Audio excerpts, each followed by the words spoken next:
නමෝ තස්ස භගවතෝ අරහතෝ සම්මා සම්බුද්දස්ස සාදු සාදු සාදු.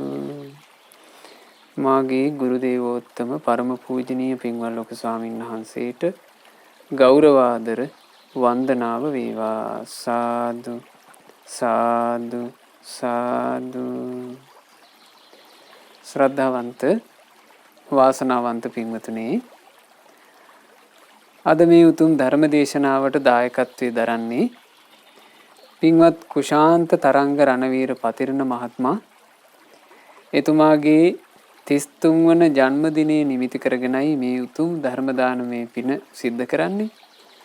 සියලු දානයන් අතර අග්‍ර වූ මේ ධර්ම දානමය පින සිද්ධ කරලා එතුමා බලාපොරොත්තු වෙනවා නම්බර 240 මීගමු පාර කුරුණෑගල යන ස්ථානයේ කරගෙන යන එතුමාගේ ව්‍යාපාරයේ සියලු කටයුතු ਸਰව ප්‍රකාරයෙන්ම සාර්ථක කර ගැනීම පිණිස මේ පිනේ ආශිර්වාදය ලැබේවා කියන උතුම් අදහසිනුයි අද පසේබුදු පෙළහර මේ ධර්ම දේශනාවට අනුග්‍රහය දරනු ලබන්නේ.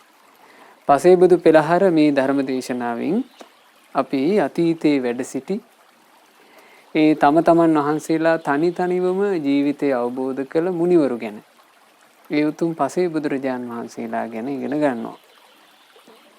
පසේබුදුරජාණන් වහන්සේලා ගැන අපට දේශනා කළේ අපි සරණ ගිය අපගේ භාග්‍යවත් අරහත් මහා කාරුණික ගෞතම සම්මා සම්බුදුරජාණන් වහන්සේ. බුදුරජාණන් වහන්සේ පසේබුදුවරු ගැන ඉසිගිලි කියන සූත්‍ර දේශනාවේදී දේශනා කළා. ඒ වගේම පසේබුදුරජාණන් වහන්සේලා මේ ජීවිතය අවබෝධ කරගෙන ඒ ජීවිත අවබෝධය විස්තර කරමින් කෙටියෙන් වදාළ ගාථා කග්ගවිසාන සූත්‍ර දේශනාවේදී බුදුරජාණන් වහන්සේ වදාළා. මේ පසේබුදු පෙළහර වැඩසටහන අපි සිදු කරගෙන ආවේ ඒ කග්ගවිසාන සූත්‍ර දේශනාවේ ගාථාවන් සහ ඒ ගාථාවන්ට මූලික වෙච්චි සිදුවීම් ඉගෙන ගනිමින්. දැන් අද අපිට පින්වතුනි කතා කරන්න තියෙන්නේ, ඉගෙන ගන්න තියෙන්නේ ඉසිගිලි සූත්‍ර දේශනාවේ 30 වෙනි ගාථා රත්නය. බලන්න මේ 30 වෙනි ගාථා රත්නයේට පසුබිම් වෙච්චි, එහෙම නැත්නම් මේ 30 වෙනි ගාථා රත්නය වදාරපු පසේබුදුරජාණන් වහන්සේගේ ඒ අසිරිමත් ජීවිතේ. පසේබුදු බවට පින් තියෙන මහා පින්වන්තෙක්. ඉතින් සසරේ පින්පුරමින් පැමිණිලා පසේබුදුවරුන්ගේ යුගයේ, පසේබුදුවරුන්ගේ යුගය කියවහම පින්වතුනි අපි මේ කතා කරන්නේ අපගේ ගෞතම අරහත් සම්මා සම්බුදුරජාණන් වහන්සේ ලෝක පහළ වෙන්න කලින් පසේබුදුවරුන්ගේ යුගයක් තිබුණා. අවුරුදු 1000ක 500ක වගේ කාලයක්. ඒ කාලේ වැඩ හිටපු පසේබුදුරජාණන් වහන්සේලා ඒ යුගයේ බරණැසම එක්තරා රාජ්‍යයක රජ කුලයේ උපන්නා. ඒ රජ කුලයේ ඉපදිලා තරුණ වයසට එනකොට මේ රජුරවන්ට නම යෙදුනේ බ්‍රහ්මදත්ත රජුරුව. බඹදත්ත රජු. මේ බඹදත්ත රජුරුව තරුණ කාලේ ඉඳලම රාජ්‍යයට පත්වෙච්චි අලුත ඉඳලම මාස 4කට වතාවක් උයනට යන්න ආසයි. ඒ කියන්නේ ඍතු විපර්යාස සිද්ධ වෙනවනේ. දැන් දඹදිව කිව්වහම ඍතු විපර්යාස මූලිකව පේන රටක්. දැන් අපේ ලංකා භූමිය ගත්තොත් එහෙමනම් එහෙම මේ මූලිකව ඍතු විපර්යාසයේ ස්ථීරව අපිට කියන්න අමාරුයි. නමුත් දඹදිව ඉන්දියාවේ මාස 4න් 4ට විශේෂයෙන් ඍතු වෙනස් වෙනවා. මේ ඍතු වෙනස් වෙන හැම වතාවකම මේ බඹදත් රජුරුව උයනට යන්න ආසයි කියනවා. ඒ හින්දාම රජුරවන්ට අමතර කෑල්ලකුත් එකතු වුණා නමට චතුමාසික බඹදත්. එතකොට චතුමාසික බඹදත් රජුරුව ওই විදිහට රජ උයනේ සිරි නරඹන්ට 4 මාසෙන් 4 මාසෙට මහා පිරිවරක් එක්ක යනවා. එතකොට මේ ගමන රාජශ්‍රීයෙන් යන එකක්. රාජශ්‍රීය කියලා කියන්නේ පින්වතුනි රජුරුව අසවල් දිනයට උයනට යන්නේය කියලා කලින් අනබෙර ගසවනවා. ඒ අනබෙර ගසවපු මුළු විජිතේම මිනිස්සු දැනගන්නවා අපේ රජුරු ඔන්න උයනට යන්න මේ අහවල් දවසේ උයනට යනවා කියලා. එතකොට අපි හරියට පෙරහැර බලන්න ලැහැත්ති වෙන්නේ. අපි පෙරහැර බලන්න ලැහැත්ති වෙනවා වගේ ඒ ජනපදවල මිනිස්සු රජුරුවෝ උයනට යනවා බලන්න ලැහැත්ති වෙනවා. ලැහැත් වෙලා මේ මග දෙපස ඒ මිනිස්සු තම තමන්ගේ ගම් සරසගෙන රජුරුවෝ යන පාර හරි ලස්සනට සරසාගෙන බලන් ඉන්නේ. ඉතින් මේක හරි පෙළහරක් වගේ එකක්. ඉතින් බඹදත් රජුරුවෝ ඔහොම දවසක් මේක සිද්ධ වෙලා තියෙන්නේ ග්‍රීස්ම ඍතුවේ මැද මාසයේ වගේ. හදිසියෙම රජුරුවෝ උයනට පිවිසෙන්න තීරණය කළා. දැන් ඕන්න ඉතින් අනබෙර ගස්සවලා රජුරුවෝ රජමාලිගාවේ ඉඳලා මහා හස්ති රාජයාගේ පිටේ මඟුල් ඇතාගේ පිටේ රජුරුවෝ ඔන්න පිටත් වුණා. දැන් රජුරුවෝත් එක පිටත් වෙනකොට එක පැත්තකින් සේනාපති යනවා. තව පැත්තකින් පුරෝහිත යනවා. අමාත්‍යවරු එනවා. අමාත්‍යවරුන්ගේ පිරිවර එනවා. ඊළඟට ප්‍රධාන මූලික බල සේනා එනවා. මෙහෙම මහා පිරිවරක් රජුරුවන්ගේ පස්සෙන් උයනට ආවා. මේ උයනට පිවිසෙනකොට උයන් දොරටුවේ කියන්නේ උයනට ප්‍රවිෂ්ඨ වෙන තැන හොඳට මේ මලින් පිරී ගිය කොබෝලීල ගහක්. මේ කොබෝලීල කියන ගහ මල් පිපුණාම හරි ලස්සනයි. මලින් පිරී ගියපු කොබෝලීල ගහක් රජුරවන්ට දැක ගන්න ලැබුණා. දැක්කහම දැන් අපි උනත් මල් පිපිලා බර වෙච්ච ගහකට අපේ උනත් හිත ඇදී යනවනේ. එතකොට රජුරවන්ට මේ කොබෝලීල ගහ දැක්ක ගමන් හිතට හරි සතුටක් සැපයක් ඇති වුණා. රජුරෝ ඉන්නේ පිඟුතුනේ ඇතා උඩනේ. එතකොට ඇතා උඩින් මේ රජුරෝ යනකොට අර මල් පිරී ගියපු කොබෝලීල ගහට රජුරෝ සමීපයි. රජුරන්ට අත උස්සනකොට හොඳ කොබෝලීල මල් ලිත්තක් අහුවෙන මට්ටමින් තිබ්බා. ඉතින් රජතුමා අර ආසාවට අනේ මේ ලස්සන මලක් නේ කියලා කොබෝලීල මල් කිනිත්තක් කැඩුවා. ඒ කඩලා රජුරෝ මේකේ සුවඳ බල බල තමයි උයනට ඇතුළුනේ. දැන් ඔන්න පිටිපස්සෙන් එනවා සේනාපති. සේනාපති දැක්කා රජුරෝ මේ මල් කිනිත්තක් කඩාගෙන ඇතුළට ගියේ. සේනාපතියාත් මොකද කරේ? මේ ගහින් මල් කිනිත්තක් කැඩුවා. සේනාපතියාට පස්සෙන් එනවා තව අමාත්‍ය පිරිස. ඇමතිවරුත් මේ මල් කිනිති කැඩුවා. දැන් ඔක්කොම එක්කෙනාට එක්කෙනා පස්සෙන් පස්සට බලාගෙන මේ මල් කිනිති කඩාගෙන ඇතුළට යන්න පටන් ගත්තා. අවසානයේ ඉතින් මල් කිනිති ඔක්කොටම සෑහෙන්න මල් නැහැනේ මේකේ. ටික වෙලාවක් යනකොට මල් කිනිති ඉවරයි. මොනවා හරි කඩා ගන්න ඕන. ඒ නිසා ඊට පස්සේ ආපු අය මේකේ කොළ කැඩුවා. අවසානයේ පින්වතුනි මේ මහා බලසෙනග උයනට ප්‍රවිෂ්ඨ වෙනකොට අර රජ්ජුරුවෝ යන වෙලාවේ මලින් පිරී ගිය ලස්සන කොබෝලීල ගහ වෙනුවට සේනාව ගිහින් ඉවර වුණාට පස්සේ මලක්වත් නැති කොළයක්වත් නැති නිකන් ඉදල් ටික විතරක් කූරු ටික විතරක් තියෙන ගහ ඉතුරුණා. දැන් රජුරු මේ මුකුත් දන්නේ නැහැ. රජුරු මුලින්ම ගියානේ. රජුරු ගිහිල්ලා එදා හවස් කාලේ වෙනකම්ම මේ උයනේ සිරි නරඹමින් ඊළඟට පැම් පොකුණු වලින් පැම් පහසු වෙමින් රජුරු බොහොම සන්තෝෂ වුණා. සන්තෝෂ වෙලා දැන් ඉර අවරට ගිහිල්ලා ඉර බැහැගෙන යන්න සවස් කාලේ ලැබුණා.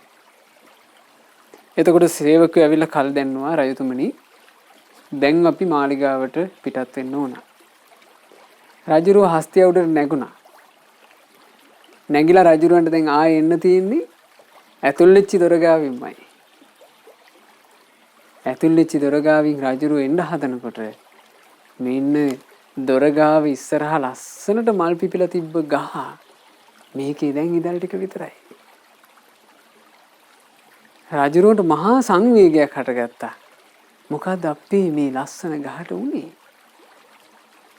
ඒ වෙලාවේ රජුරුවෝ එතනම හස්තිය නවත්තුවා. හස්තිය නවත්තලා තමන්ගේ බලසෙනග පැත්තට හස්ති වාහනේ හරවලා ඇතාව හරවලා රජුරෝ හඬ නගලා අහනවා මෙතන මේ ඊතා සුන්දරව මණික් වගේ මල් පිපිලා තිබුණා. පබළු වගේ මල් පිපිලා තිබුණා. දැන් මේ මලුත් නෑ මේ ගහේ දැන් කොළත් නෑ. මේ ගහට මක් වුණාද කියලා ඇහුවා. එතකොට සේනාව තැති ගත්තා. අමාත්‍යවරුත් තැති ගත්තා. තැති අරගෙන කියනවා දේවයිනි ඔබ වහන්සේ මල් කිනිත්තක් කඩනවා දැක්කා. ඉතින් අපිත් ඔබ වහන්සේව අනුකරණය කළා. අපිත් මල් කැඩුවා. අන්න ඇමතිවරු කිව්වා. අනේ එතකොට ඇමතිවරුන්ට පිටිපස්සෙන් ඉන්න බලසෙනක කියනවා අමාත්‍යවරු මල් නිලනවා දැක්කට පස්සේ දේවයිනි අපිත් කඩා ගන්නටි කියලා බැලුවා මල් නැහැ. ඒ නිසා දේවයිනි අපි කොළ කැඩුවා කිව්වා. රජුරවන්ට මහා සංවේගයක්. දැන් බලන්න මේ පින තියෙන නිසා පසේ බුදු බවට සාමාන්‍ය රජවරු නම් ඔය රාජමාන්නින් ඉන්න රජවරු නම් මේ වෙලාවේ කිපෙනවනේ. රජුරවන්ට හරි සංවේගයක් හටගත්තා. රජුර එතනින් එහාට බලසෙනකට මුකුත් කිව්වේ නැහැ. හස්තිය උඩම රජුරු මේ ආපහු මාලිගාවට යමින් ඉඳී රජුරන්ට දැන් හිතෙනවා මේ කොබෝලීල ගස මලින් පිරී ගිය නිසා ඒ ගසට ව්‍යසනය පැමිණුණා. බලන්න පිටුතුනේ හිතන පිළිවෙල. මේ කොබෝලීල ගහ ලස්සනට මනස්කාන්තව මල් පිපිච්චි නිසා මේ ගහට විනාශය ආවා. බැරි වෙලාවත් මේ ගහේ එහෙම හැඩට මල් තිබ්බේ නැත්තම් ඒ ගහ ගැන කිසි කෙනෙකුට අවධානයක් යොමු වෙන්නේ නැහැ. ඒ ගහ කවුරුත් ගණන් ගන්නෑ. ඒ ගහට ගහේ පාඩුවේ ඉන්න පුළුවන්. හැබැයි යම් කලක ගහ මලින් පිරී ගියාද ගහට තිබුණ නිදහස නැතුව ගියා. ගහට ප්‍රශ්න. ඒ ගහට පාඩුවේ ඉන්න දෙන්නේ මල් කඩනවා, අතු බිඳිනවා. දැන් බලන්න අපි හිතමු ඔන්න අඹ ගහක. ඒ අඹ ගහේ අඹ ගස් වල තියෙනවානේ ගෙඩි හට ගන්න නැති කාලේ. ওই පාරයිනි පාඩුවේ තියෙන අඹ ගස්නේ. නමුත් ඔන්න අඹ ගහක යම් කලක ගෙඩි හට ගන්නවා. ගෙඩි හටගත්තම නේද නැගලත් කඩනවා, කෙක්කිනුත් කඩනවා, පොලුත් ගහනවා, ගලුත් ගහනවා. මේ ඔක්කොම ප්‍රශ්න ටික. ආන් ඒක රජුරුව කල්පනා කළා.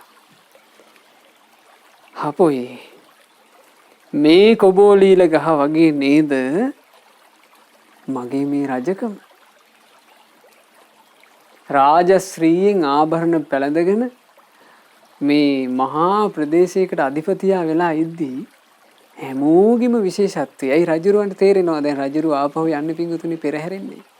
පෙරහැරෙන් යනකොට මිනිස්සු ප්‍රීති ගෝසා කරනවා. මිනිස්සු තම තමන්ගේ වැඩ පැත්තක දාලා ඇවිල්ලා පාරට. කවුරු බලන්නද මේ මහරජා බලන්න. ඇයි මේ රජකමක් නිසා. රජකමක් නිසා සත්කාර සම්මාන ප්‍රීති ගෝසාසේම. රජකම නිසා අනතුරුද ජීවිතයට බහුලයි. මහා ආරක්ෂාව මැද ඉන්න ඕන. මේ රජකම කියලා කියන්නේ බලාගෙන ගියපුවාම සැපයක් නෙවෙයි වදයක් නේ කියලා මේ පින් තියෙන රජුරවන්ට හිතුණා. රජුරෝ කල්පනා කළා දැන් මේ කාලේ පින්වතුනි පසේ බුදුවරුන්ගේ යුගය. ඒ කිව්වේ ශ්‍රමණ රූපය පැවිද්දෝ දකින්න ලැබෙනවා. රජුරන්ට එකපාර මතක් වුණා.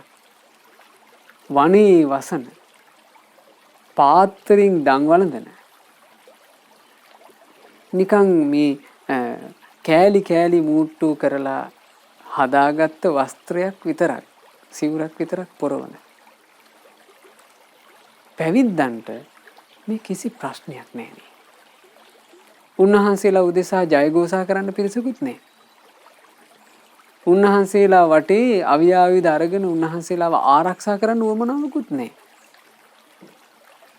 රජුරවන්ට දැන් හිතෙනවා ශ්‍රමණවරු කියලා කියන්නේ මල් පිපිච්චි නැති හුදකලාව තියෙන ප්‍රශ්න නැති ගහක් වගේ. හැබැයි මේ රජකම කියලා කියන්නේ මලින් පිරී ගිය කොබෝලීල ගහ වගේ. රජුරුව කල්පනා කළා මේ වගේ ජීවිතයකට වඩා දහස් ගුණයකිමුත් ලක්ෂ ගුණයකිමුත් කෝටි ගුණයකිමුත් ශ්‍රමණ ජීවිතය උතුම්නේ. ඇයි මෙහෙම හිතෙන්නේ? ඇයි පින්වතුනි මේ කාම සම්පත්තිය ගැන මෙහෙම හිතෙන්නේ? මේ පින තියෙන නිසා. පින තියෙන නිසායි මෙහෙම හිතෙන්නේ. පින නැත්නම් කාමයෙන්ම වැළඳ ගන්නවා. අර ලැබෙන සත්කාර ටිකෙන් උද්ධාමයටපත් වෙනවා. රජුරන්ට ඒ ඔක්කොම ටික එපා වුණා. වැඩි කාලයක් රජුරෝ රජකම් කළේ නැහැ.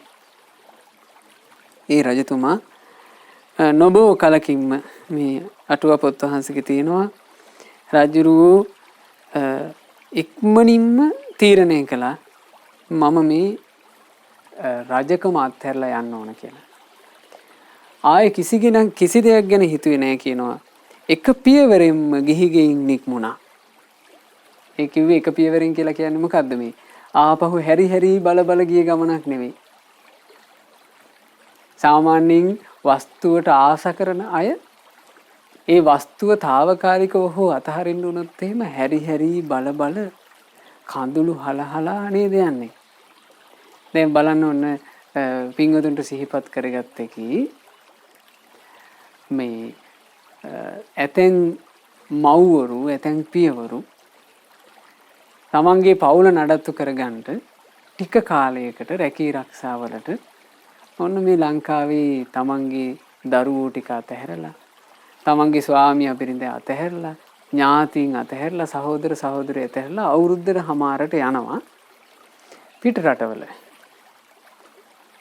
ටික කාලයකට සේවා කටයුතු කරලා සල්ලි හොයාගෙන ඉන්න කියලා යනවා.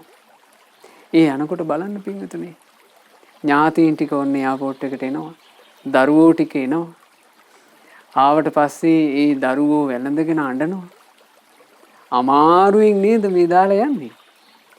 ඇඟේ කෑලි ගලවනවා වගේ දරුවෝ අයින් කරගෙන නේද යන්නේ. ඇයි කාමයන්ට බැඳුණු සිත. හැබැයි මේ රජුරෝ එක පියවරෙන්ම ගිහිගෙයින් නික්ම කසාවතක් දරාගෙන එතුමා පැවිද්දෙක් බවට පත් වුණා. ඒ කියන්නේ පැවිදි රූපය ඇති කරගත්තා. ඊට පස්සේ බොහෝම හුදකලාවේ ওই දඹදිව කොහේ හෝ වනයේකට උන්වහන්සේ නික්මුණා. දැන් නික්මිච්චි ගමන් මේ අබිනික්මන මේකට කියනවා අබිනිෂ්ක්‍රමණය කළා. මේ අබිනික්මන කරපු ගමන් පසේබුදු බවට පින් තියෙන කෙනෙක් නිසා එතුමාට ලැබෙන්න ඕන දේ ලැබුණා. ලැබෙන්න ඕන දේ මොකද්ද පසේබුදුවරුන්ට? විවේකය. ඒ විවේකයේ ලැබුණ ගමන් උන්වහන්සේගේ හිත ඉක්මනින්ම සමාධිගත වුණා කියනවා.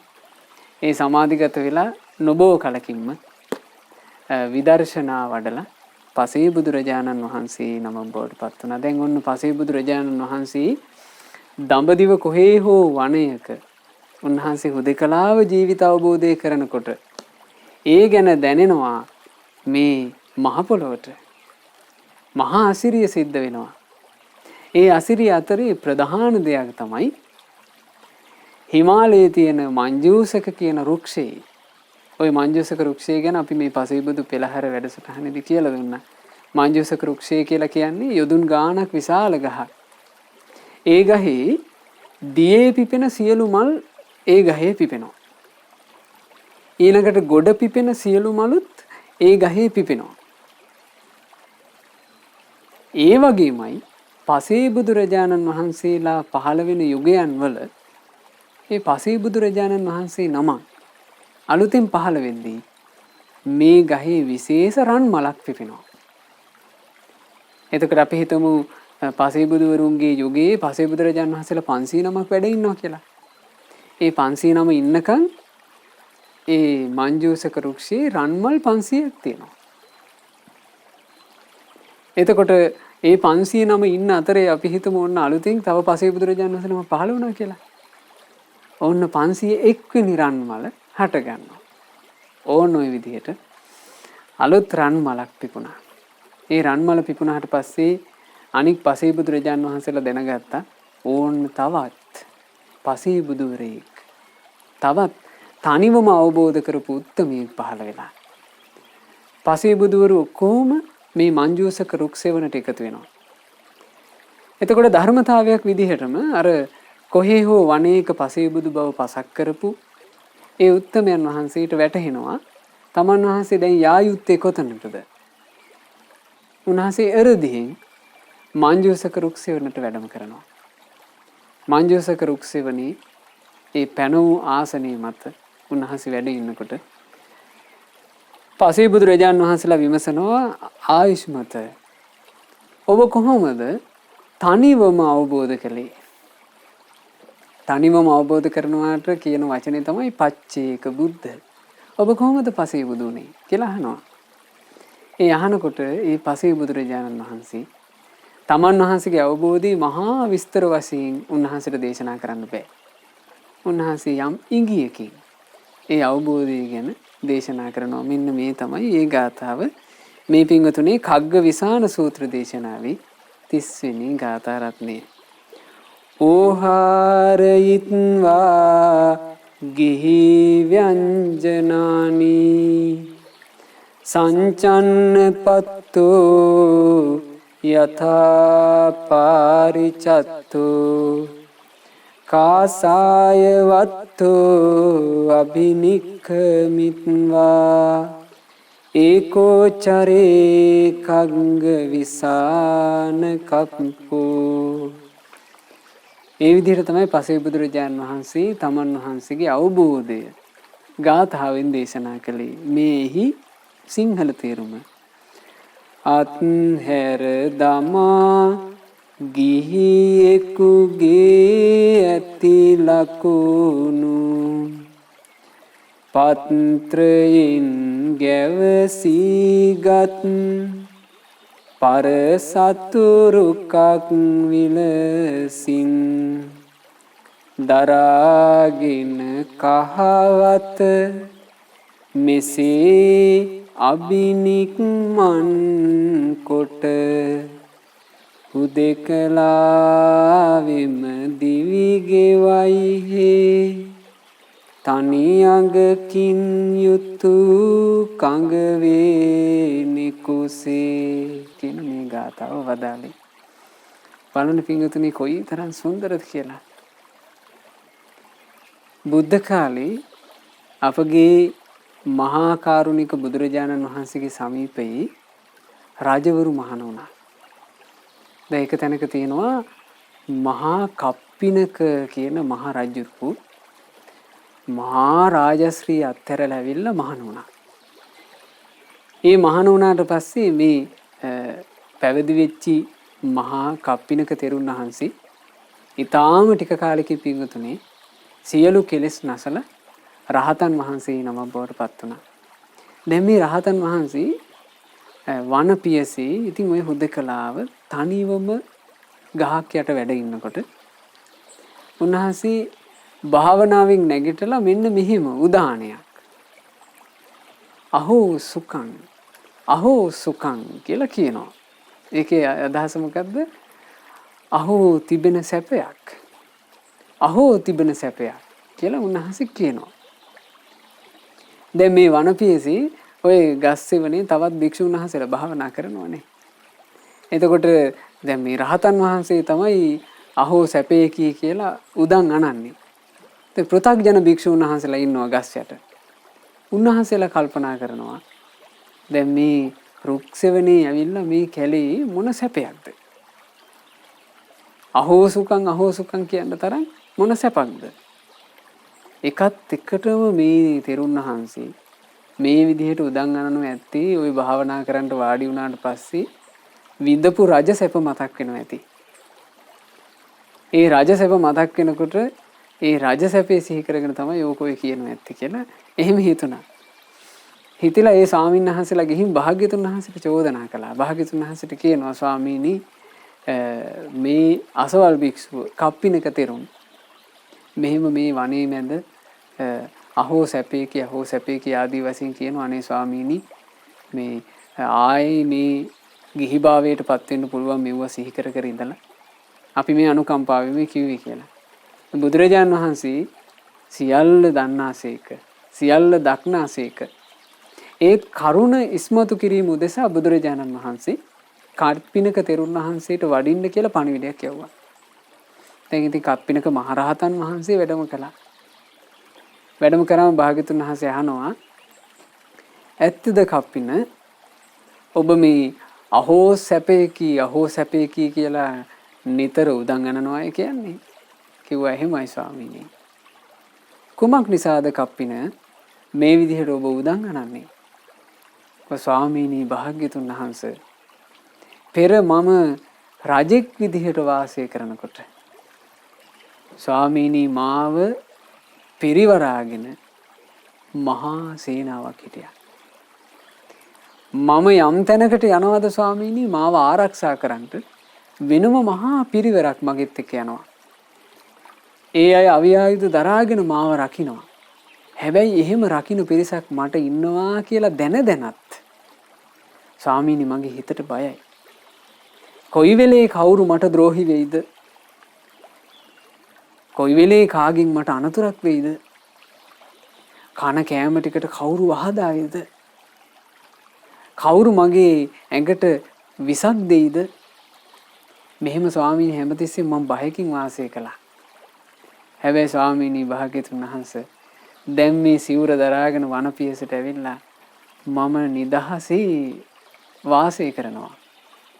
මට කියලා ආරක්ෂකෙක් කියලා කිසි කෙනෙක් නැහැ. හැබැයි ස්වාමීනි මගේ හිතේ අල්ප මාත්‍රවත් බියක් නැහැ. ඒ සැපේ සිහි කරලා තමයි ස්වාමීනි මම මේ විදිහට උදන් යනුනේ කිව්වා. එතකොට බලන්න පින්වතුනි හරියට අර පසේ බුදුරජාණන් වහන්සේ වදාළ සේමයිනේ. කොබෝලීල ගහට මල් පිපුණාට පස්සේ අනතුරු. හැබැයි මල් නැත්තම් කිසි අනතුරක් නැහැ. සැනසෙල්ල ඉන්න පුළුවන්. මේ වගේ කාමයේ භුක්ති විඳින කාමයෙන් මොසපත් වෙච්ච ජීවිතේ උපද්‍රව තියෙනවා. හැබැයි යමෙක් කාමයේ අත්හැර දැමුවාද එයමයි සැනසෙල්ල. පසේ බුදු මහරහත් මුනිවරු බිහි වෙන්නේ ආන්ගේ කාමයන් අත්හැරපු පැවිද්ද තුල. පැවිද්ද කියලා කියන්නේ පුදුමාකාර සැපයක්. අරුබුද නැති තැනක්.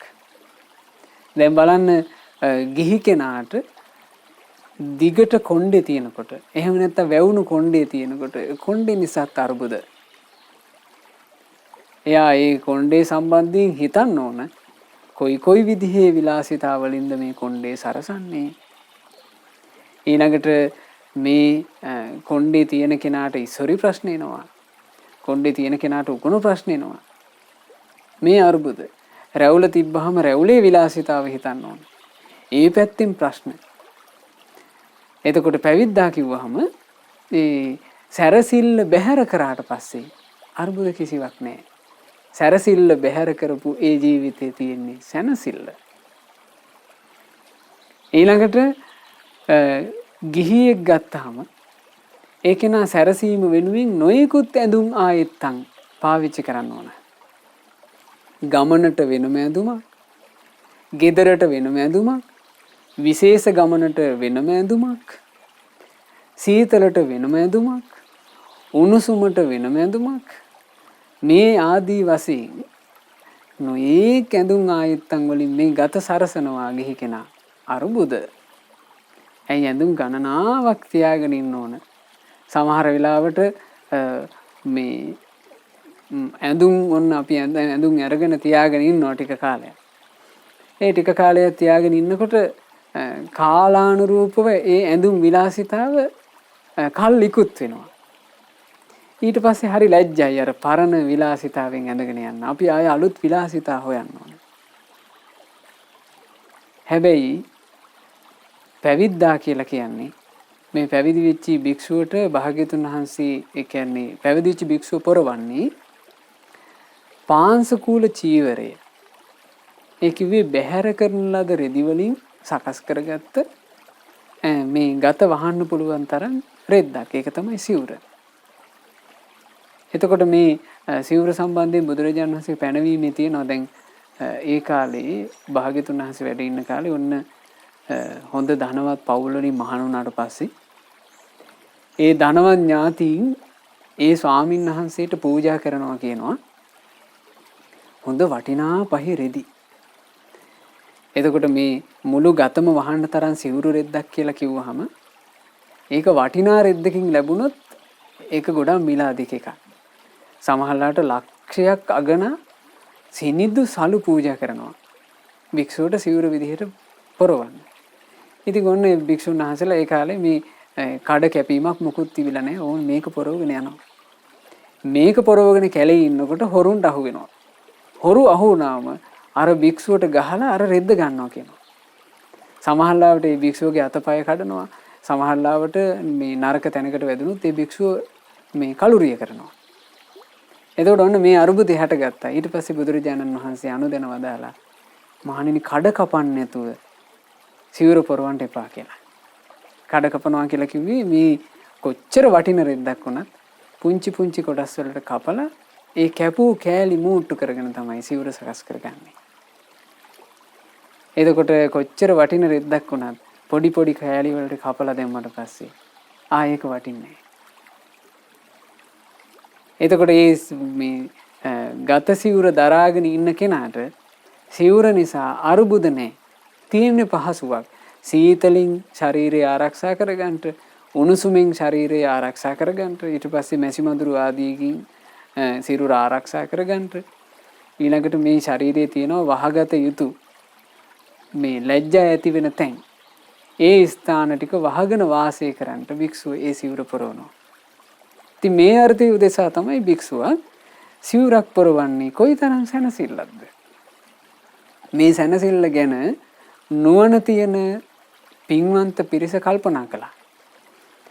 ඒ කල්පනා කරලා මේ ලාමක වූ දුක් කන්දක් වන කාමයේ අත්හැරලා පැවිද්දම තෝරගත්තා.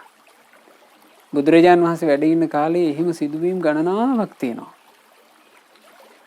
ඒ අතරේ එක සිදුවීමක් ඔන්න භාග්‍යවත් බුදුරජාණන් වහන්සේ දහම් චාරිකාවේ වඩිද්දි බුදුරජාණන් වහන්සේ වැඩම කළා තුල්ලකොට්ටිත කියලා ගමකට.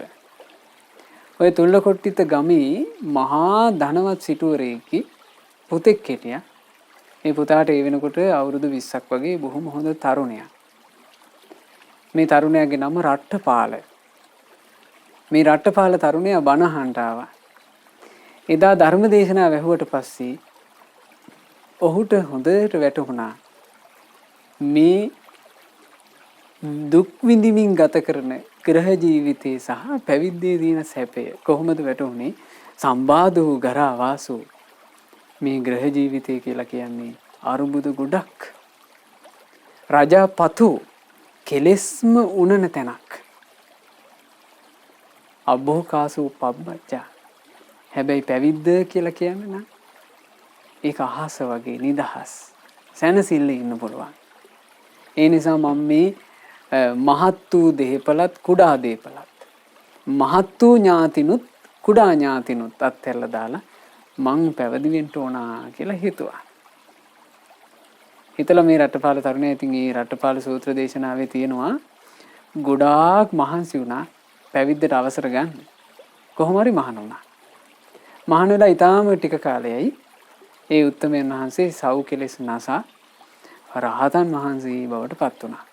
දැන් රට්ටපාල මහරහතන් වහන්සේ තමන්ගේ දෙමාපියන්ට සංග්‍රහ පිණිස ඔය මේ චාරිකාවේ වැඩම කරලා කාලයකට පස්සේ තමන් වහන්සේගේ ඒ උපන් නිවසට වැඩම කළා. ඒ වැඩම කරපු ගමනේදී දැන් මේ රටපාල මහරහතන් වහන්සේ නිවසේ වැඩ හිටියේ නෑ. උන්වහන්සේ වැඩ හිටින්න තෝරගත්තේ ඒ රටේ හිටපු මහරජුරුවන්ගේ රාජ උයන. රාජ උයන කියන එක පින්වතුනි ශ්‍රමණයන්ට කැපයි. වෙන කිසි කෙනෙකුට ඇතුල් වෙන්න බෑ.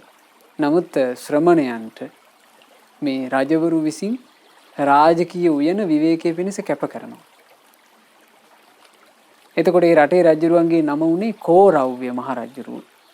ওই කෝරව්‍ය රජාගේ උයනේ රටපාල මහරහතන් වහන්සේ වැඩ ඉන්නවා. එතකොට කෝරව්‍ය රජුරුවන්ට ඒ වෙනකොට වයස අවුරුදු 80ක්. කෝරව්‍ය රජුරුවන්ට ආරංචි වුණා ඕන්න මේ තුල්ලකොට්ටිත කියන මේ නගරේ තමන්ගේ විජිතේ ධනවත්ම සිටුවරයාගේ තරුණ පුතා ඔක්කොම දේපල සම්පත් අත්හැරලා ගිහිල්ලා මහාන වුණානේ. දැන් මේ මහානකම කියන එක අර රජවරුන්ට තදට දැනෙනවා. ඇයි? හොඳට කාලා ඉන්න පුළුවන් කෙනෙක් තමයි මේ පිණ්ඩපාතේ තෝරගත්තේ. හොඳට සලුපිලි අඳින්න පුළුවන් කෙනෙක් තමයි මේ ගොරෝසු සිවුර තෝරගත්තේ. හොඳට මේ කොණ්ඩා මෝස්තර දාලා සැරසිලි ඇතුව ඉන්න පුළුවන් කෙනෙක් තමයි මේ කෙස් රැවුල් බාලා ඒ ජීවිතේ තෝරගත්තේ.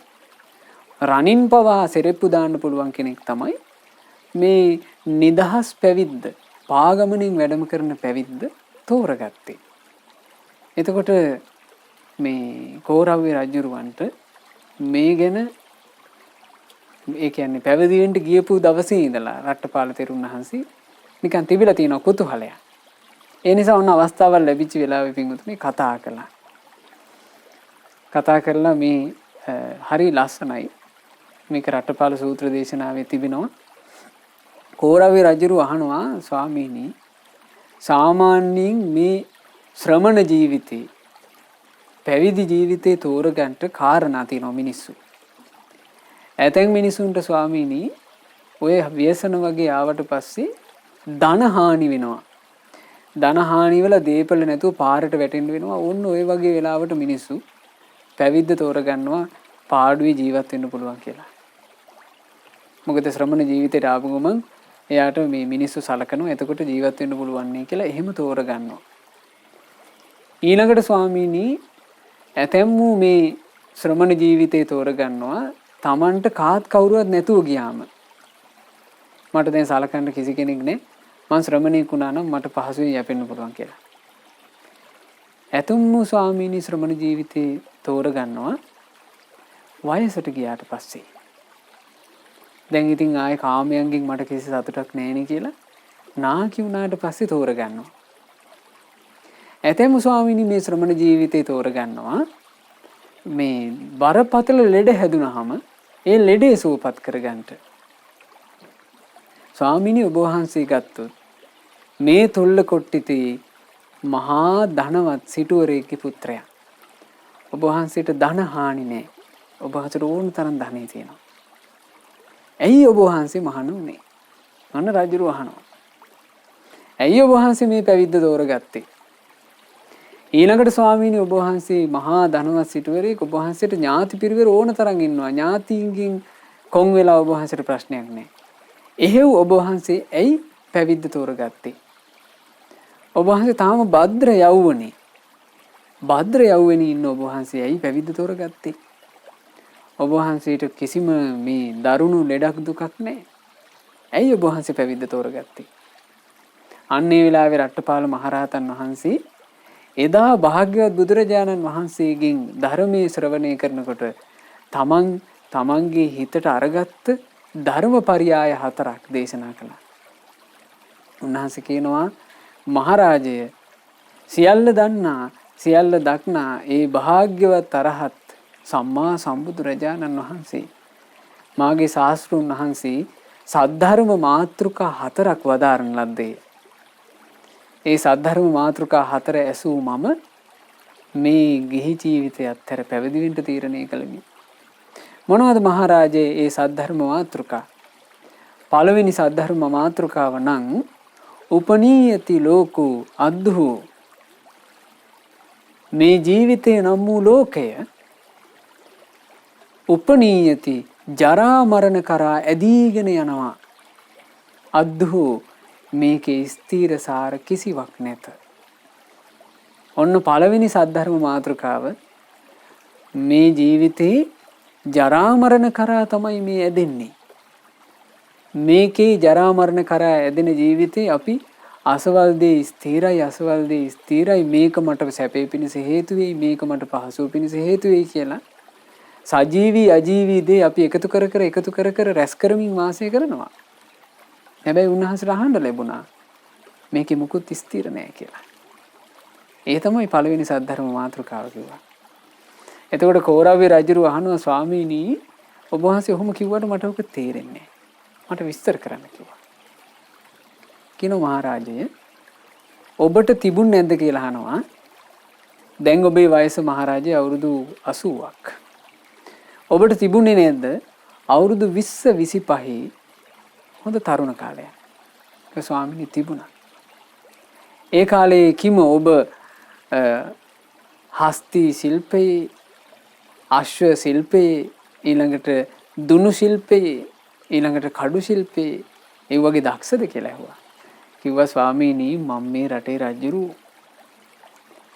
මම ඒ කාලේ මං තරුණයා කාලේ මගෙත් එක්ක පොර බදන්න පුළුවන් කෙනෙක් මේ විජිතේ හිටියේ නෑ කිව්වා. මමමයි කාය බලයෙන් දක්ෂයා.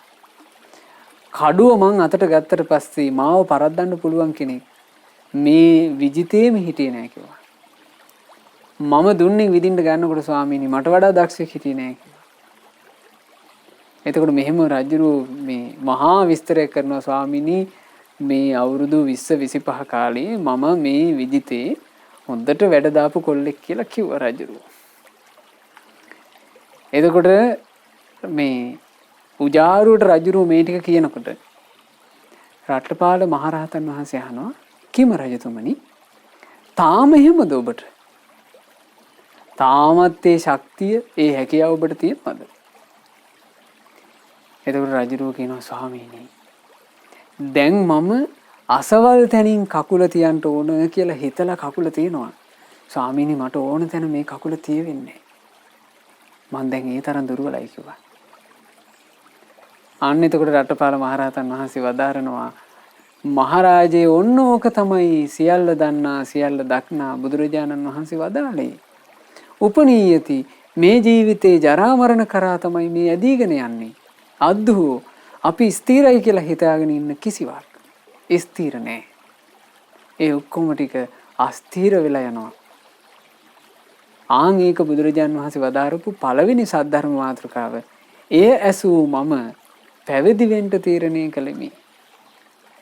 අහනවා රජුරුව ස්වාමීනි කුමක්ද දෙවෙනි සද්ධර්ම මාතෘකාව? රට්ටපාල මහරහතන් වහන්සේ වදාලා අත්තානෝ ලෝකෝ අනබිස්සරෝ.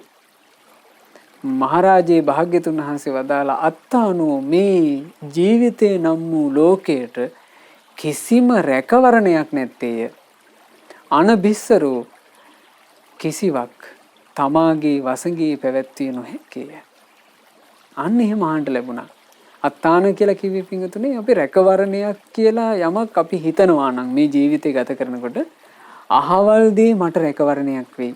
අහවල් දේ මට රැකවරණයක් වෙයි කියලා අපි හිතනවා නම් ඒ කිසිවක් රැකවරණයක් නෙමෙයි කියනවා. අනබිස්සරෝ ඒ කිසිවක් තමන්ගේ වසඟේ පවත්වන්න බෑ. වසඟේ පවත්වනවා කියලා කිව්වේ මේක මට ඕන විදිහට තියෙන්න ඕන කියලා. අපිට මේ ලෝකේ කිසිවක් ලබන්න බෑ. අපි සමහරට අපිට රැකවරණයට කියලා තමයි ඔය ධනෙ හම්බ කරගන්නේ නේ. අපේ රැකවරණයට අපේ පරම්පරාවල රැකවරණයට අපි ධනෙ හොයනවා. ඒ අපි හිතනවා ධනෙ තිබේ නම් රැකවරණය ඇත.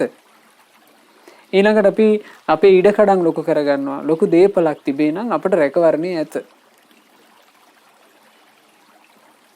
ඊට පස්සේ අපි තරාතිරම් වලින් ඉහළට යන්න උත්සාහ කරනවා.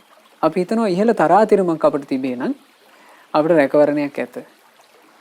ඊළඟට අපි දරුවෝ හදා ගන්නවා. ඒ දරුවන්ව හොඳට මේ උගන්වලා කරලා දරුවෝ හොඳ තැන් වලට යවනවා. ඒකල අපි බලාපොරොත්තු වෙනවා අපිට අදහසක් තියෙනවා මේ දරුවන්ගෙන් මට රැකවරණයක් ඇත. මෙහෙම නේද ජීවිතේ. නමුත් භාග්‍යතුන් වහන්සේ වදාළේ අත්තාන මේකට රැකවරණයක් නැහැ. මේකේ කිසිවක් තමන්ගේ වසඟේ මේක මට මේ විදිහට වෙන්න ඕන කියලා අපිට ලබන්න පුළුවන් කමක් නැහැ. මේ තමයි ඇත්ත කතාව. මේක ඇහුවට පස්සේ රට්ටපාල මහරහතන් වහන්සේ වදාරනවා ඔන්න ඔය මාතෘකාව ඇසූ පසු මහරජය මම පැවිද්දට තීරණය කළෙමි. එතකොට රජු අහනවා ස්වාමීනි කුමක්ද තුන්වෙනි සද්ධර්ම මාතෘකාව? මහරජේ සියල්ල දන්නා සියල්ල දක්නා භාග්‍යවත් බුදුරජාණන් වහන්සේ මෙසේද වදාළසේක. අස්සකෝ ලෝකෝ සබ්බම් පහය ගමනීයං. අසක කියලා කිව්වේ මේ ජීවිතය තුල යමක් මගේ කියලා අපි ගන්නවද? මේක මගේ කියලා අපි අරගන්නවද? සබ්බම් පහය ගමනීයං. ඒ අරගත්ත සියල්ල අතහැර දමා යන්ට සිදුවන්නේය. එහෙම නෙවෙයි ජීවිතේ. මේ ජීවිතය තුළ පිංගුතුනේ අපි යම් දෙයක් මගේ කියලා අල්ල ගන්නවද? මගේ කියලා හිතනවද? ඒ හිතන ඒ අල්ලගන්න හැමදේම අපිට අත්හැරලා දාලා යන්න වෙනවනේ. අපි ගත්තොත් මගේ ධනය, මගේ දේපල, මගේ දරුවෝ අත්හැරලා දාලා යන්න වෙනවද නැද්ද? අත්හැරලා දාලා යන්න වෙනවා. ඊළඟට අපි අපිවම අල්ල ගන්නවා මේ මගේ රූපය කියලා. අර මේ අඩු ගානේ අපි මේ පරිහරණය කරන රූපේවත් අපිට අරන් යන්න පුළුවන්ද? බෑ, මැරිලා යන්න ඕන. යමක් මගේ කියලා අරගන්නවද? සබ්බම් පහය ගමනියන්. ඒ සියල්ල අත්හැර තමයි යන්න සිදුවේ. මේ සද්ධර්ම මාතෘකාවත් මට අහන්න ලැබුණා. එතකොට මම පැවිද්දට තීරණය කළා කිව්වා. එතකොට රජුරෝ කියලා තියෙනවා අනේ ස්වාමීනි මට ඒකත් පොඩ්ඩක් තෝරලා දෙන්න කියලා. දැන් හරිය ලස්සනයි රට්ටපාල මහරහතන් වහන්සේ අපිට කාල වේලාව නැහැ පින්වතුන්ලාට මේ සියලු විස්තර කියලා දෙන්න. පින්වතුන්ලා කියව ගන්න මජ්ක්‍ධිම නිකායේ රට්ටපාල සූත්‍ර දේශනාව. එහි රට්ටපාල මහරහතන් වහන්සේ වදාරනවා මහරජේ ඔබට නිදන්ගත ලෙඩ නැද්ද කියලා අහනවා. ඒ පරම්පරාවෙන් ඉන්න නිදන්ගත ලෙඩක්. කියන ස්වාමීනි මට හරි දරුණු වාත අමාරුවක් තියෙනවා කියනවා. එතකොට අහනවා මහරජේ මේ වාත අමාරුව හැදිලා ඔබ ඇඳට වැටෙනවා. ඇඳට වැටිලා ඔබ කෙඳිරි ගගා ඉන්නකොට ඔබට මෙහෙම ලබන්න පුළුවන්ද කියලා අහනවා. කොහොමද? දැන් රජුරුවන්ගේ ඥාති පිරිවරක් ඉන්නවා. රජුරුවන්ගේ ධනෙන් පෝෂණය වෙන පිරිසක් ඉන්නවනේ. ඔබට පුළුවන්ද කියලා අහනවා මෙහෙම ලබන්න. උඹලා මගේ ධනය බෙදාගෙන සැප විඳිනවා. උඹලා මගේ වස්තුව බෙදාගෙන කාලා සැනසෙල්ල ඉන්නවා. උඹලා කොහොම සැප විඳින්නේ මගේ වස්තුවෙන්, මා සන්තක දේවල් වලින්. දැන් මට මේ ලෙඩක් ඇවිල්ලා තියෙනවා. මේක මට තනියෙන් උහුලන්න බෑ. මේකත් උඹලා බෙදාගෙන භුක්ති විඳපල්ලා කියලා. ලෙඩේ බෙදා ගන්න පුළුවන්ද කියලා අහනවා. රයිතුමනි ඔබට හැදිච්ච ලෙඩේ ඔබම විඳවන්න ඕන නේද කියලා අහනවා. ඒකට කිව්වා ස්වාමීනි එහෙමයි කියලා. මේ තමයි ජීවිතේ. මේ ජීවිතය තුළ පින්වතුනි අපි යම් තාක් දේ අල්ල ගන්නවාද? ඒ අල්ලගන්න හැමදේම උරුමය මේක. බලන්න ඒ කොච්චර ලස්සනට භාග්‍යතුන් වහන්සේ වදාarලා තියෙනවද කියලා. එතකොට රජුරු අහනවා රට්ටපාල මහරහතන් වහන්සේගෙන් ස්වාමීනි දැන් ඔබ වහන්සේ සද්ධර්ම මාතෘකා 3ක් ගැන විග්‍රහ කළා. 4 වෙනි සද්ධර්ම මාතෘකාව කුමක්ද? එතකොට රට්ටපාල මහරහතන් වහන්සේ වදාලා මහරජේ භාග්‍යතුන් වහන්සේ මෙසේද වදාළසේක. ඌනෝ ලෝකෝ අතිත්තෝ තණ්හා දාසෝ. මේ ජීවිතේ නම් වූ ලෝකය කාම වස්තුන්ගෙන් පුරවා තෘප්තිමත් කළ නොහැක්කේය. ඌනෝ කාමයේ හම්බ කරලා ඒ කාමයේ එකතු කරලා ඇති කියලා මේ ජීවිතේ තෘප්තිමත් කරන්න බෑ කියනවා. ඌනෝ හැමදාම ඌණයි. කොච්චර ලැබුණත් මදි. අතෘප්තිමත්. තණ්හා දාසෝ තණ්හාවට දාසය වෙලා. අසවල්ලේ කෝණ කිව්වොත් ඒකත් හොයාගෙන යනවා. ඒක ලැබුණට පස්සේ ආයෙ හිතනවා මීටත් වඩා තිබ්බනම් හොඳයි කියලා. ඒකත් හොයාගෙන යනවා. තණ්හාව යම් විදිහකට කියනවාද? ඒ විදිහට කරන නිසා ඒකට නමක් කියනවා තණ්හා දාස. තණ්හාවේ දාසය. ඒ තණ්හාවේ දාසය වෙලා වාසය කරනවා. ඕන්න ඔය සද්ධර්ම මාතෘකා 4 අහලා තමයි කියනවා මේ ග්‍රහ බන්ධන අත්හැරලා දාලා මම පැවිදි වෙන්න තීරණය කළේ කියලා රට්ටපාල මහරහතන් වහන්සේ රට්ටපාල සූත්‍ර දේශනාවේදී දේශනා කළා. ඒ වගේ තමයි පින්වතුනි නුවණැත්තු කාමයේ අත්හැරලා දාලා මේ කාමයන් බැහැර කළ පැවිද්ද තෝරගත්තේ. ඉතින් මේ උතුම් පසේබුදුරජාණන් වහන්සේත් අද අපි මේ ගාථාව ශ්‍රවණය කරපු ඒ පසේබුදුරජාණන් වහන්සේ තමන් වහන්සේගේ ගාථාවේදී ආන්නේ ගැන තමයි දේශනා කොට වදාළේ. අත්හැර දමා ගිහියෙකුගේ ඇති ලකුණු පත්‍රයෙන් ගැවසීගත් පරසතුරුකක් විලසින්. ගිහියෙකුගේ තියෙන ලක්ෂණ ටික ඔක්කොම අතහැරලා දැම්ම කියනවා. ගිහියෙකුගේ ලක්ෂණේ උපමා කළේ මේ මලින් පිරී ගියපු මල් වලින් ගැවසී ගත්ත දුටුවන්ට ආස හිතන කොබෝලීන ගහ වගේ. එතකොට පැවිද්දෙක් ඒ ගිහි ලක්ෂණ ටික අතහැරිය කියලා කියන්නේ හරියට අර කොබෝලීල ගහේ මල් ටික හලලා දැම්මා වගේ. දැන් අරුබුද නැහැ. පාත්‍රයෙන් ගැවසී ගත්ත පරසතු ගහක් වගේ කහවත දරාගත්තා.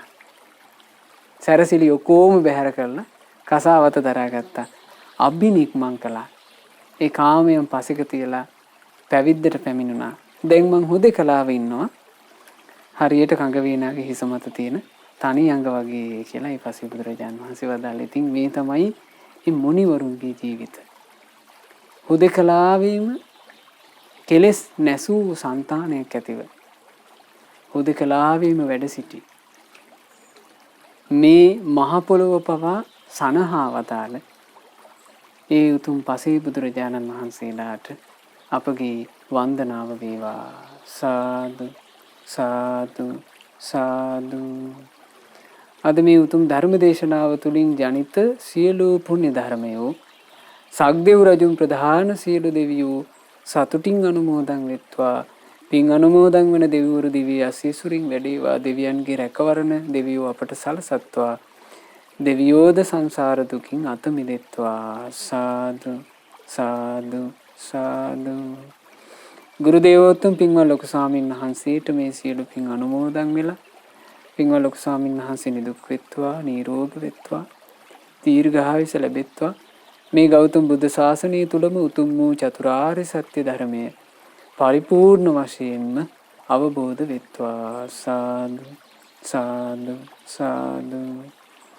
ගරුතර මහා සංඝරුවනට පින් අනුමෝදන් වෙත්වා. අනගාരികා මෑණිවරුන්ටත් පැවිදි අපේක්ෂාවෙන් සිටින පින්වත් හැම දෙනාටත් පින් අනුමෝදන්ව මේ ගෞතම ශාසනය තුල චතුරාර්ය සත්‍ය ධර්මය අවබෝධ කරගන්නට වාසනාව ලැබෙත්වා. සාදු සාදු සාදු. රැස්කලා වූ මේ සීලෝම පුණ්‍ය ධර්මයන් අද පසේ බුදු පෙළහර ධර්ම දේශනාව සඳහා දායකත්වයෙන් දරන පින්වත් කුශාන්ත තරංග රණවීර පතිරණ මහත්මයාට අනුමෝදන් වෙත්වා. 33 වෙනි ජන්මදිනයේ යෙදෙන මේ පින්වත් මහත්මයාට මේ ධර්ම දානමේ පිනේ ආශිර්වාදයේ, තෙරුවනේ ආශිර්වාදයේ, දෙවියන්ගේ ආශිර්වාදයේ සැලසී නිදුක් නිරෝග සුව දීර්ඝායුෂ සැලසේවා. ජීවිතයට යහපත සලසන කල්යාණ මිත්‍ර ඇසුර එතුමාට ලැබේවා. මේ ගෞතම ශාසනය තුල ධර්මාවබෝධ කරන්ට වාසනාව ලැබේවා කියලා අපි සෙත් ප්‍රාර්ථනා කරනවා. ඒ වගේම නම්බර 240 මීගමු පාර කුරුණෑගල යන ස්ථානයේ එතුමා සිදු කරමින් යන ඒ ධාර්මික ව්‍යාපාර කටයුතු සියල්ල මේ ධර්ම දානමේ පිනේ ආශිර්වාදිනුත් උතුම් තෙරුවනේ ආශිර්වාදිනුත් දෙවියන්ගේ ආශිර්වාදිනුත් ਸਰව ප්‍රකාරයෙන්ම සාර්ථක වේවා කියලා අපි සෙත් ප්‍රාර්ථනා කරනවා. රැස්කලා වූ සියලු පුණ්‍ය ධර්මයන් අද දායකත්වයෙන් දරන කුශාන්ත තරංග රණවීර පතිරණ මහත්මයාගේ නමිනුත් පවුලේ හැමදෙනාගේ නමිනුත් මියගේ ඥාතීන්ටත් ඔබ අප හැමදෙනාගේ නමින් මියගේ ඥාතීන්ටත් අනුමෝදන්ව ඥාතීන් පරලෝ වශයෙන් සැපයටපත් වෙත්වා කියලා පින් අනුමෝදන් කරන්න. පින්වත් කුශාන්ත තරංග රණවීර පතිරණ මහත්මයා ඇතුළු පවුලේ සියලු දෙනාට පින් අනුමෝදන් වෙත්වා. ඒ සියලු දෙනාට නිදුක් නිරෝග සුව දීර්ඝායුෂ සැලසෙත්වා. ජීවිතයට යහපත සලසන උතුම් කල්යාණ මිත්‍ර ඇසුර නිරන්තරයෙන් ලැබෙත්වා. ඒ වගේම ශ්‍රද්ධා මාසික ධර්ම දාන සමාජිකාවන්ටත් ශ්‍රද්ධා කාර්ය මණ්ඩලයේ හැම දෙනාටත් සුපින්වත් ඔබටත් මේ සියලු පින් අනුමෝදන්ව ගෞතම සසුන තුල ධර්මාවබෝධ කරන්ට වාසනාව ලැබෙත්වා. ඒ වගේම මේ දායකත්වයේ දරන පින්වතුන්ගේ විශේෂ පුණ්‍ය ප්‍රාර්ථනාව වෙලෙස කොරෝනා වෛරසයේ හේතුවෙන් රෝගාතුරව සිටින ලක්වාසී ලෝකවාසී සියලු දෙනාට නිදුක් නිරෝග සුව සැලසේවා. ඒ වගේම මේ කොරෝනා වෛරසය ලංකා භූමියනුත් ලෝකයනුත් තුරන් වෙලා සියලු දෙනාට ඉතා ඉක්මනින්ම සැනසෙල්ල උදා වේවා. සාදු සාදු සාදු. හැම දිනාටම තෙරුවන් සරණයි. නමෝ බුද්ධාය. මෙවැනි වටිනා ධර්මදේශනා ශ්‍රවණය කිරීමට ශ්‍රද්ධා ඩේලි YouTube චැනලය සබස්ක්‍රයිබ් කරන්න.